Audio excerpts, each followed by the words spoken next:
In this video, we're going to go through the basics of setting up a Yuka Mini 2. Now, this video assumes that you've already unboxed the machine and done any of the assembly steps you need to do. So if you've not done that already, go back and watch this video on a Yuka Mini 2 unboxing. But if you have done it, keep watching and you'll see just how to set up your Yuka Mini 2. To start, you need to choose a suitable location to place the charging station.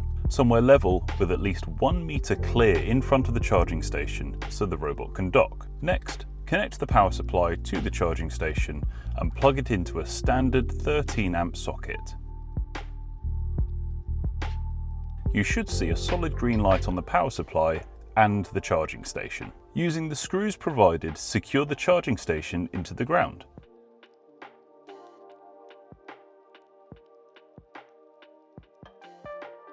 Make sure you have downloaded the Mammotion app and created an account. Ensure that your Bluetooth is on and connect to the robot. Check for any updates.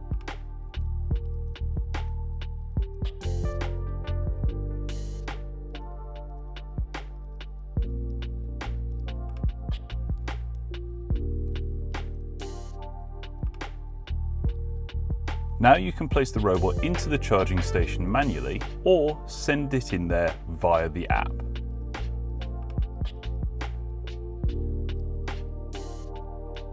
In the app, tap Create a Map and follow the pre-mapping checklist.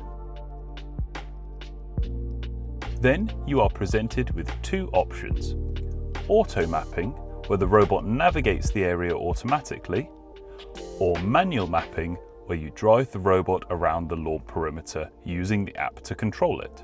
In this video, we will select manual mapping. Once you have made your selection, the robot will undock from its charging station. Then it will check to see if it is on the lawn. Now, if your charging station is off lawn, select Go to Lawn and drive it to the area. Drive the robot around your lawn using the virtual joysticks that appear on your screen. The left joystick controls forward and backward movement. The right joystick controls your steering. As you drive the robot, a line will appear on screen in real time to show the perimeter you are creating. At the bottom of the screen, you will see the estimated area size. When you get back to the charging station, you can complete the map. On screen, you will have the option to finish or to add a lawn. If you have any additional lawn areas, you can complete these now. If your lawn has no fixed obstacles, then you're done. However, if you do have obstacles in the lawn, such as flower beds and trees, then you need to map no-go zones. Tap Create, then No-Go Zone. You are presented with two options: Draw Zone, where you create a shape in-app and place it where the obstacle is, or Manually Map, where you drive the robot around the obstacle. For greater accuracy, we recommend to create it manually. Completed no-go zones will appear as yellow shapes in your map. You can also add virtual fences to prevent the robot driving into pools or off cliff edges. Simply place the virtual fence and tap and drag one end of the shape to place it in the desired location. If you have any areas with lots of overhanging greenery or a narrow passage with obstacles on either side, you can place an obstacle-free zone. This means the robot will ignore any obstacles it can see with its camera. If you would like your robot to create some lawn art, you can choose from several preset shapes or type some text. These can be resized and rotated to your preference before saving. Now the map is completed and you are ready to mow. The task setup screen will show you the total area of the lawn and an estimated time it would take for the robot to complete it. You can select which task areas you want the machine to work on. In this case, we only have one area. Next, you can adjust the task settings.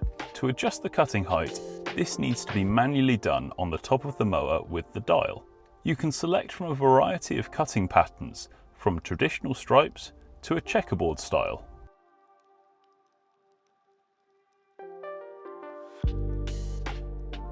Perimeter mows can be turned on or off depending on the condition of the edges of your lawn. There is also an option to select the order of the mowing too. Obstacle avoidance can be changed depending on the conditions in your lawn. Mowing speed can be adjusted, as well as the cutting path distance. Finally, you can select the frequency of mowing and schedule the robot to work. This means the robot will start working at the time and day you set. We recommend to have your robot mow every other day. Alternatively, you can set a one-time task and have the robot mow immediately. The task screen will adjust according to the changes you have made. Note that the total working time does not include the charging time. For larger tasks, the robot will need to return to the charging station a couple of times. When the robot starts working, you can track its progress on the app and see the area it has covered. You can also access the robot's onboard camera to watch it working in real time. So that covers the basics of how to install a Yuka Mini 2. Obviously you can get a lot more complicated with it. There's the ability in the app to map multiple zones and obviously more no-go zones and more obstacle-free areas, but that is the basics to get you started. If you've enjoyed this video or it's been helpful to you, please don't forget to like and subscribe. And if you've got any questions for us, please leave a comment.